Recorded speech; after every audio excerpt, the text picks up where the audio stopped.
Okay, we get it. You take a lot of seriousness to your job. Like this part is like I feel like he builds up a lot. Okay? He builds up a lot leading up to the pop off moment where he's just like, you know, I called my priest and I told him, you know, every day. There's a few things going on, but I mean things going on in the world of sports that need to be addressed. But on this particular day, they don't take precedent. Instead, one would be Aaron Rodgers and his situation with the Pat McAfee show. That's necessary to address because, after all, I'm an employee for ESPN. The other would be a fat bastard that has gotten away for far too long talking his bullshit. You wanted some? Fine. I'm happy to give it to you, you piece of shit. The Stephen A. Smith Show up next, right now. Okay, so the first 20 minutes are about Aaron Rodgers. So right here over the digital air. You're somebody that was involved in some kind of public incident that I had to speak on, whether you're the wife or ex-girlfriend or some of a former player or whatever. I get it. You're a present-day athlete and you don't like my evaluation. So Stephen A. Smith is a very famous sports commentator. Okay. Jason Whitlock is a washed-up sports commentator and is basically like fat male Candace Owens. I don't know how else to describe it. I like, it's like, imagine if Candace Owens was also not like, had no redeeming qualities. Like you can't even, doesn't even look good. You know what I mean? Is that a way to describe it? Well, I don't know. He's also somehow dumber than Candace Owens too. Like it's really odd. Like Candace Owens at least sometimes like will remind people that she's black in her commentary while she's doing white supremacy, whereas like Jason Whitlock will literally forget. Like it's odd. Like it's the closest I've ever seen someone behave outside of Jesse Lee Peterson. Is the closest I've ever seen someone behave like the Dave Chappelle character. Of what has transpired before our very eyes and what I'm witnessing, that's cool. But I swear to you, on everything that I love, it's not personal. I'm a sports reporter and sports commentator. That is what I have been throughout my career. It is my responsibility to tell you what I see through my lens, how I feel about it, what my perspective is, etc. It's not like I'm sitting at home with absolutely nothing to do and no obligation to touch on anything, but I feel the need to. Aaron Rodgers is an anti-vaxxer. Josh Giddey is a pedophile. Zion Williamson is fat. That's what Stephen A. Smith said, actually. Dude, what's up with like, dude, I swear to God, sports commentators are either like insanely in shape. I think, did Felix tweet about this before? I can't remember. Like, everything I've seen as sports commentators are like, either they're like rail thin or they're just like super bloated. But the rail thin ones hate fat people with the same intensity of like doctors, gay doctors. Okay, which is, I think, like probably the most fat phobic community I could think of is like both being a doctor and gay. There's no one that's more fat phobic than a gay doctor, I assume. And then you have like I guess Stephen A. Smith, I don't know. People shit on Zion Williamson a little bit too much, I think, about being fat. And most of NBA Twitter is way fatter than he is, and he could dunk on you. So shut the fuck up. Calling Zion fat isn't fat phobic. How about you chill out, okay? He would destroy you. I have a lot of respect for him.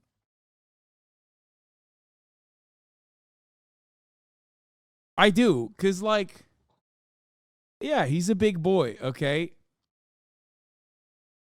He's a big boy. Nah, he's overweight and blowing his NBA prospects. Fine. Oh my God, why are you glazing Zion, dude? Because I think it's funny that there's a dude who's just like kind of fat. Which is weird because like I've never been a big NBA guy, but I used to say that about Carmelo Anthony. Which is, in my opinion, I mean, much worse to say about than Zion, who actually kind of deserves it. I know. I don't know why. I know that Carmelo Anthony was not technically fat. I just always thought he was kind of chubby.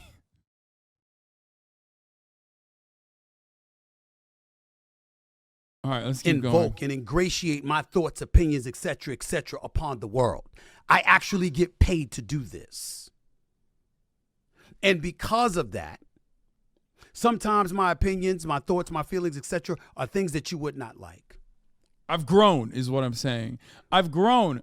I always thought he was like kind of chubby in a way that like bothered me, but now like Jokic is obviously in that same standard, and it still doesn't matter because now I love a little bit chubby boys in the NBA because like I'm also a chubby boy myself, and I think that's great. All right, let's continue. Let's but stop I have talking never about it. lied to you. Ever.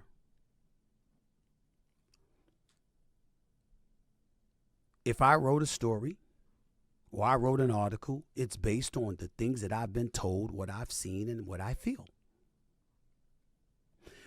It is rare that I talk about myself on a personal level because my personal life is not anybody's business and I don't get into other people's personal life.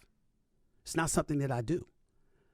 Many figures in the world of sports find themselves in personal situations, not lawlessness, not unlawful things or anything like that, but there's plenty of situations, Michael, Sherry, Juvie, where I've seen certain things and I turned a blind eye and a deaf ear to it because it's none of my business.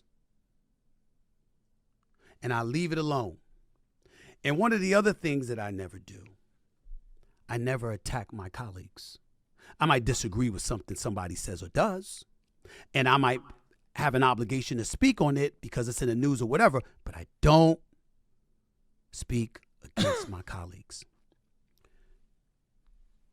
Once humanity comes into play, that's a given. Here's the other. That's not real work. Think about this for a second. I'm supposed to be covering sports, but I make a career out of talking about my colleagues. That ain't work. Okay, we get it. You take a lot of seriousness to your job. Like this part is like, I feel like he builds up a lot. Okay, he builds up a lot, leading up to the pop off moment where he's just like, you know, I called my priest and I told him, you know, I asked him for forgiveness ahead of time. I told my sister, you know, you're going to hear some things that you've never heard. And it's just like, come on, dude. His name was Harvey Stoller. It was Thomas A. Edison Vocational and Technical High School. I played there my senior year. I was in a basketball tournament at Fashion Institute of Technology where I dropped 27 points and got a scholarship because the coach came calling me after that and what have you. If you listen to him, I never had a scholarship to Winston-Salem State, even though it's on the books. Just call the university. By the way, ladies and gentlemen, I'm an honorary doctorate member. I have an honorary doctorate from Winston-Salem State University because of my contributions to Winston-Salem State. I'm called Dr. Smith. Has something to also do with the contributions that I make because I believe about upliftment. I'm an ambassador for HBCU Week, and I've partnered with Ashley Christopher and Mir Persicki in Delaware and others to generate over 10,000 scholarships in excess of over $65 million in scholarships for African Americans. But this man will tell you I'm lying. He even went so far as to say my autobiography, where I talk about my mother, my father, my sisters, the business, my hiring and firing and rehiring at ESPN. I didn't write it. I didn't write my own memoir, which, by the way, is a New York Times bestseller, something he wouldn't know anything about. There. Did you know that it's now on paperback? It just came out yesterday on paperback. Okay, come on. To get my selling 10,000 on Deadspin.com. The title. When old heads start doing printouts, you know shit is about to get real, okay? Listen. When boomers in radio and on television, like when you're in a legacy publisher, when you're at a legacy publisher and you pull out a printout, it's over. How Jason Whitlock is poisoning ESPN's Black Grant Land. Because remember, Bill Simmons, who's now at Spotify doing a great job, obviously had Grantland at ESPN, and upon his departure, Jason Whitlock was supposed to take up the mantle and create a black website for folks. This article was written by a Greg Howard, published on April 27th, 2015. The same Jason Whitlock that said he's seen my writing, the same Jason Whitlock that implied that I couldn't write, the same Jason Whitlock that said that I'm lying. What does this man do? Why would I call up this article? There's a plethora of reasons why I would do so, ladies and gentlemen. One of the reasons would be because it's as in-depth as it gets about how scurrilous, how trifling, how despicable this man is. But there's also another reason that I'd pick up this article. Let me read the graph to you that it says. Keep in mind, Stephen A. can't write. This staff, the one Whitlock was praising by way of warnings that if the writers and editors wouldn't align with his vision, he would get rid of them, was not the one Whitlock wanted.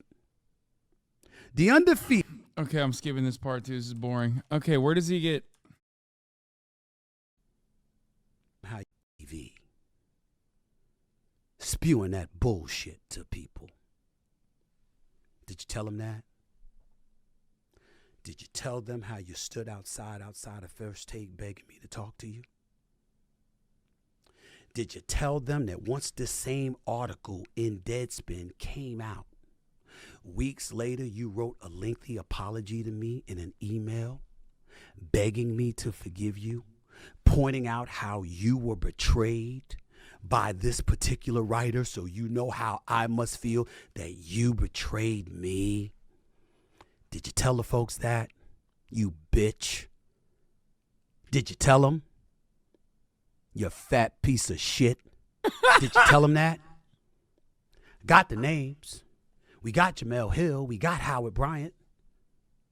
You want me to bring up the other writers that wouldn't work for you? Why it took you nearly 2 years to get an article out? Because you ran that shit so bad you were running it into the ground? What a disgrace you were to John Skipper, the former boss of ESPN, or the host of others. You want me to talk about that? Because I got receipts. I got the email. Want me to talk about that? Now, just for everybody that wants to understand, how could this possibly be? Because once upon a time, I actually tried to speak up for this damn cretin. I knew he was a piece of shit. But I said, look, maybe he's misunderstood. Why would I do that, ladies and gentlemen? Because sometimes as black folks, we get in our own way.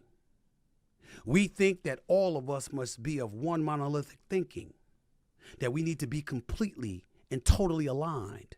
And any deviation from that brings into question our quote unquote blackness.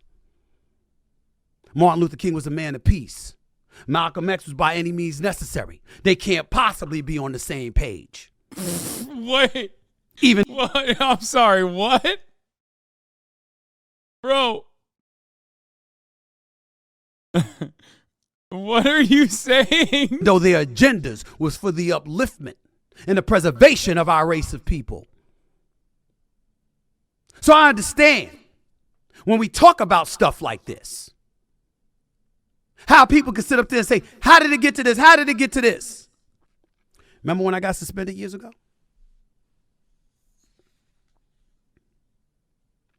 You know what's out there writing stuff, smiling in my face 1 minute, talking smack about me behind my back, and then ultimately writing it? It was him.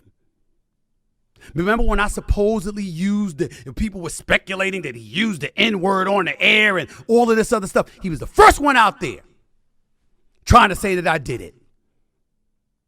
Ladies and gentlemen, I didn't do it on the air, in my humble opinion. I'm telling you that. However, it's not like I didn't use the N-word when I was off the air, when I was talking to my fellas, or I was talking to other folks who happened to.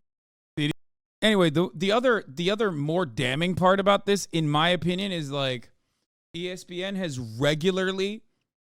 God, I'm such a fucking nerd. It's like I don't even watch sports, and the only thing I know about sports is the political aspect of sports, where like ESPN has regularly contributed to white supremacist components in the way that it has analyzed black athletes in the NBA and in the NFL, and have like routinely criticized, and oftentimes even black anchors have routinely criticized athletes in worse ways than even white commentators have, from the same framework of white supremacy, like, you know, calling them thugs and things like that. And that is a byproduct of the fact that a lot of the sports world is very conservative, and a big chunk of the sports watching audience is still very white.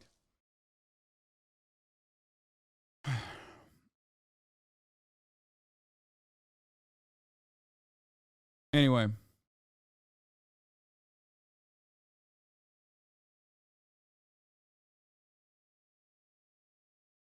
Yeah, the commentary on the Malice of the Palace is a great example of this exactly. Which also, there's a very good documentary on it too. But Jason Whitlock takes it way, way, way, way, way further than all of the average commentators on ESPN and whatnot. To be black.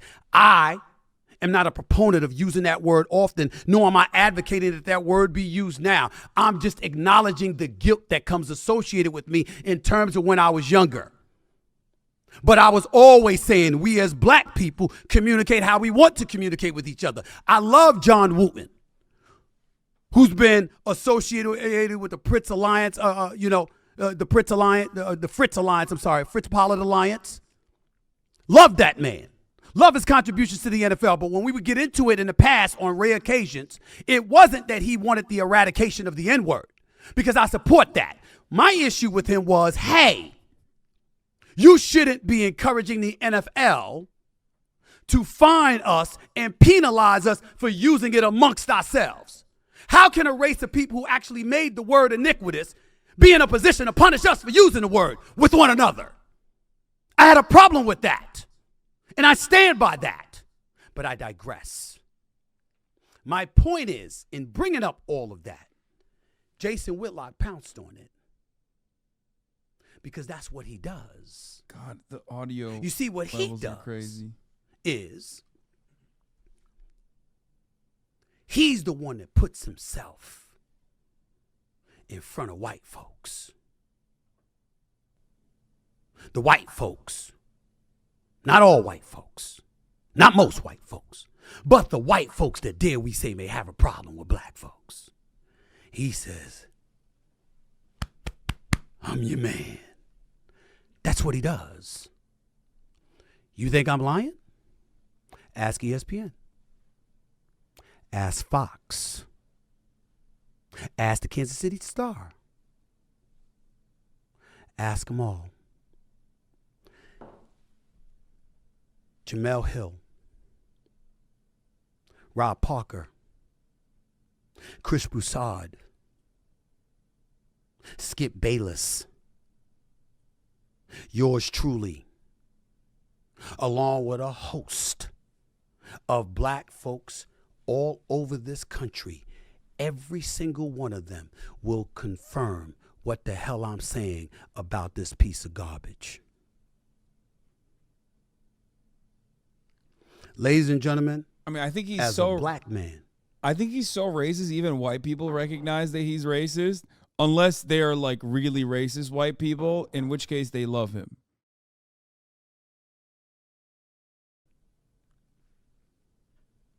I often told y'all, I cannot imagine as a black man, knowing our history, anything worse than a white supremacist. That is, until Jason Whitlock came along. He's worse than them. The only people that are racist in sports Twitter are LeBron haters and Jason Whitlock. He is the worst, most despicable, lying, no good, fat ass human being I have ever known in my life. And I'm gonna take a break. Oh my God! Because I got more. Oh my God! In a minute. Come on. You're listening to the Stephen A. Smith Show. Right here. He's such an old school radio guy. It's so funny. Like an old school commentator. Let's take it to the commercial break. Mind everybody that as I'm sitting here talking about Mr. Jason Whitlock. First of all, it will never happen again. He's irrelevant. He's not important. He's insignificant, and he knows it. And he did all of this to try and bait me into this, all of this stuff. I know that's how people are looking at it. My family and friends and everybody thinks the same thing. My point is I don't care. And the reason I don't care is because I've been holding it in for nearly 10 years. And so there comes a point in time where at the very least, at least one time, you have to address it. It's necessary. It's important. Okay?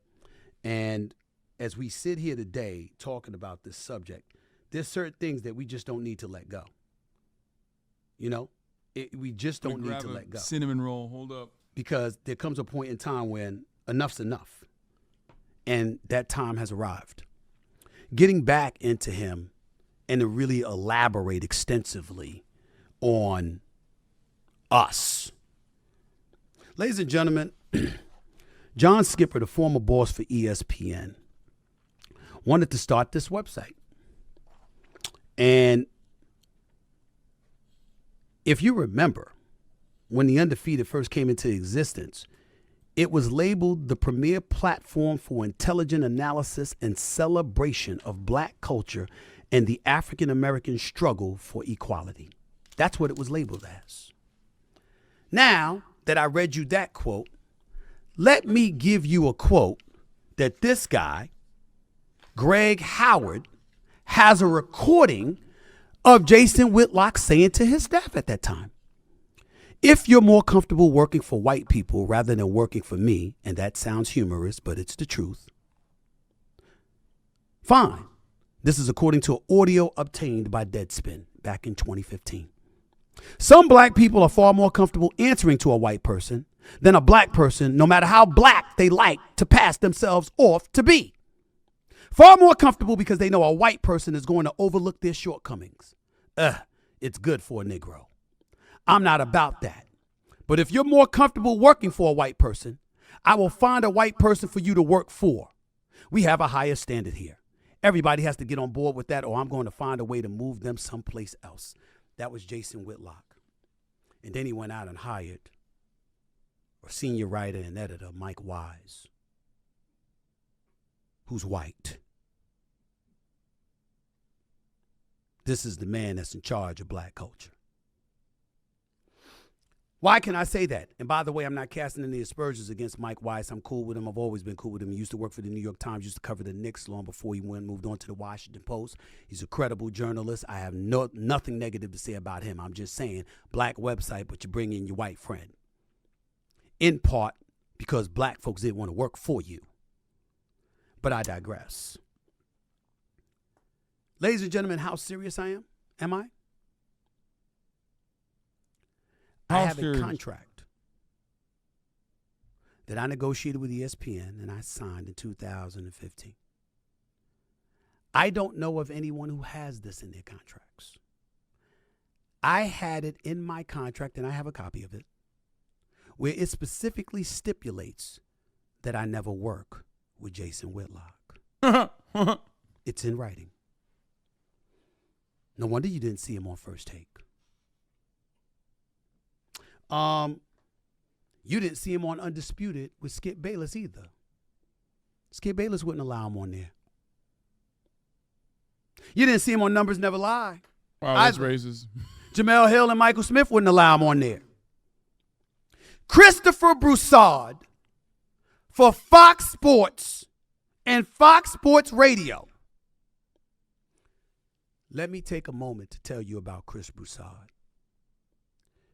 If Chris Broussard were not in this industry, I don't even understand why Jason Whitlock is like, did he have to be on any of these shows anyway?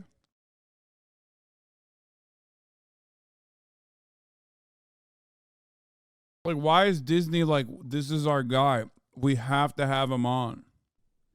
Do you know where he'd probably be? Probably, because I don't know for sure, but probably be, y'all, in a monastery. He's one of the most... Whitlock's Twitch averages 300K viewers. I feel like Jason Whitlock will get banned off Twitch. Religious, God-fearing, decent human beings you will ever encounter. It doesn't get any better than Christopher Broussard. And he can't stand Jason Whitlock. Look around. Don't y'all notice why black people scurry away whenever this roach of an individual is around named Whitlock? Because we know what he is. We know what he is. Blaze TV. You may not know. Glenn Beck. Oh, God. Dave Rubin. The great one himself, Mark Levin. Oh, my God. He's mentioning Dave Rubin's name. What is happening? He said the great one himself to Mark Levin. Oh, my God. Oh, no. Okay. I'm sorry, but if you don't like Jason Whitlock, but you like a white guy saying the same shit, then what's the problem? You just don't want a black guy being a white supremacist? Is that what it is? I hope he's being sarcastic. I bring up Blaze TV, which is where Whitlock works, because I want Blaze TV to understand I'm not talking about you. I know you're a conservative. I get all of that. I'm not judging accordingly. I know Mark Levin well. We have one another on speed dial. We talk all the time. Yeah, that's what I'm saying, bro. He's not being sarcastic. He said he has Mark Levin on speed dial. Ew, dude. What do you guys talk about? Your hairlines? The same applies to Sean Hannity, the Andrew Wilkows of the world. What? Okay? I talk to these folks. I'm not one of those people that's married to one side or the other. And decent people are everywhere. Oh. Be careful that you don't get your stuff. Okay, dude, I'm sorry. But I stand here not corrected, okay? I'm right. He's like, oh yeah, both sides. I don't have a side I don't have a dog in this fight. But then also, if you're shitting on Whitlock, and he deserves it 100%, while simultaneously glazing Sean Hannity and Mark Levin, then it's like you just don't want. You're fine with like white guys doing white supremacy. You just don't like it when a black guy is doing white supremacy. Self-stained and stenched by Whitlock. He can do that to people. He is the worst. He's not ethical. He's not moral. Clearly, based over what I've told you about me, he's also not factual most of the time. He will lie. He will denigrate. And he will turn against anyone to serve his own good. The real reason, and casting no aspersions on what Blaze TV presents and what it has to offer, the real reason he's there is because he can't get a job anywhere else. He hasn't burnt bridges, he's napalmed them. Call Eric Shanks and Charlie Dixon at Fox. Call Jimmy Pitaro, Burke Magnus, Dave Roberts, Norby Williamson at ESPN. Call them. Call them. Call John Skipper at Meadowlark Media. I'm giving you names. Stephen A. is a closeted conservative. He's been on all these guys' shows. Chris Broussard, the good Christian he mentioned earlier, is also a conservative fuckhead. I mean, I remember the conversation between him and what's the other guy, Max, who would regularly duke it out with him and would be like defending the black position, I guess.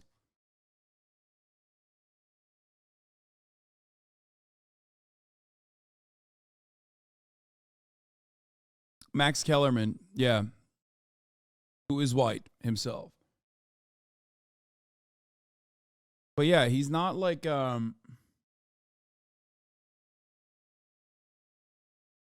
don't think he's like a closeted conservative. I think he has a lot of conservative takes. Names. I'm giving you names. That's just I already gave you on-air talent names. I gave you reporters and on-air talent. Ladies and gentlemen, this same Jason Whitlock that wants to talk smack about me is the same Jason Whitlock that wanted to hire me. It's the same Jason. Stephen A. admitted publicly, too, that he was the one who got Max taken off the show because he didn't like working with him. You basically can't work at ESPN at this point unless you're a conservative or a both sides guy. Dan Liebetard was doing a sports show and that didn't talk about sports, mainly politics. And it was the best show on ESPN. After ESPN was forced to cover George Floyd protests against their will, they waited until that stuff largely left the cultural forefront and fired every on-air talent who spoke out in favor of the protest. Oh, like, wasn't the controversy was like Jamel Hill, right? Can you watch the Cat Williams interview? It was so deep, I had to start taking notes. I mean, I watched parts of it. Problem is, it's like 3 hours long.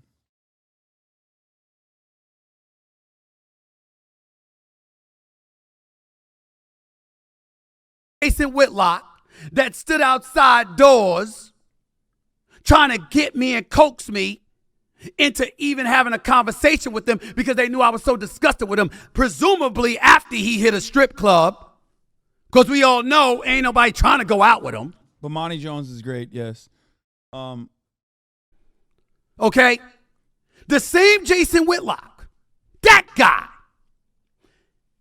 is the same guy that sent both Dan Lebertard and Isaiah Thomas. Isaiah Thomas, the two-time champion, the Hall of Famer, one of the greatest point guards in NBA history, now working on NBA TV.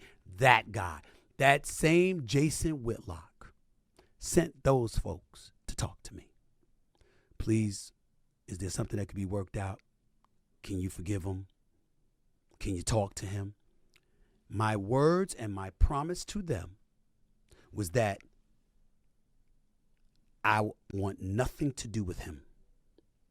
I will never hurt him from getting opportunities. You like Stephen A. Smith? I don't care about Stephen A. Smith. I like Shannon Sharp. I like Bomani Jones. And that's pretty much it. Those are the two guys that I like. And I guess Max Kellerman is fine. I don't really know Max Kellerman like that. I've only seen certain clips. And I like Shannon Sharp, not because he's a LeBron dick rider, but because he's jacked. Like, impossibly jacked. What about Keith Olbermann? I don't like Keith Olbermann. I think Keith Olbermann was fine, and then he lost his mind.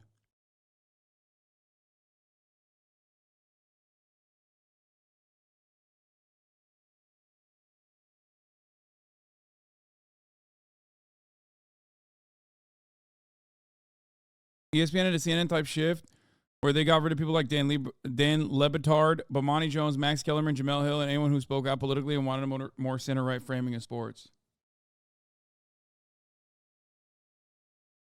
The whole Kaepernick kneeling was a bigger divide for the conservative guys in sports. They couldn't handle anyone defending Colin, and a lot of heads got rolled because of that. Yeah.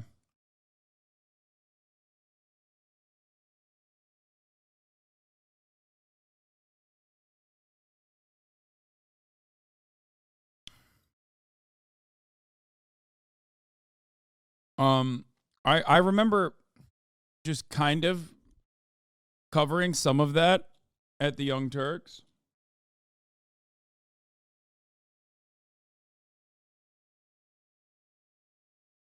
Fuck Cat for his jokes about Gaza? Wait, he made jokes about Gaza?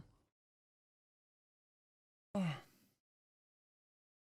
are your thoughts on Alperen Şengün? That's the GOAT. That's my GOAT. He's Turkish. There's a Turkish brother. Damned if I'm going to help him by being associated with him in any way. Do you know why I said that, ladies and gentlemen? As black people,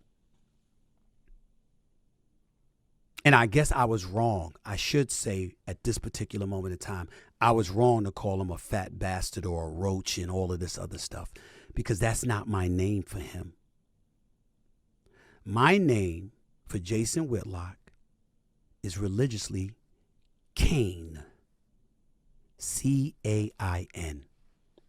You see, a lot of black folks, we talk about how we're the original man on the face of this earth. Well, that means Cain was the original murderer, because he's the one, according to the Bible, who killed Abel. That's Jason Whitlock. There is nothing good about him. Damn. Absolutely nothing. And I challenge anybody that knows anything about him to refute what I'm saying. I have the facts. They're all here. I know what he's done. The biggest mistake, one of the biggest mistakes that John Skipper could have ever made as the former boss of ESPN was hiring that man. Everyone knows it. That's why he attacks ESPN. That's why he attacks colleagues and contemporaries in the industry. It's not just because he thinks he's smarter. It's not just because he's fearful of anybody smarter than him in the same room. It's not just because of those reasons. It's because he truly despises us all. It's who he is. And the funny part about it is, okay, the way that Twitter hyped this up, I thought this was going to be way more, like, I thought he was going to ether him way harder. Damn, dude, fucking sports Twitter gets, like, very little drama when it comes to actual commentators duking it out. It seems, I feel like they saved the best shit for television. This is just, like, 59 minutes. Like, it was way funnier when he was calling him fat. It hasn't started yet? What? It's 46 minutes? And it hasn't started. Okay, I'm just watching the fucking short version. That's crazy. That's crazy. That's unacceptable.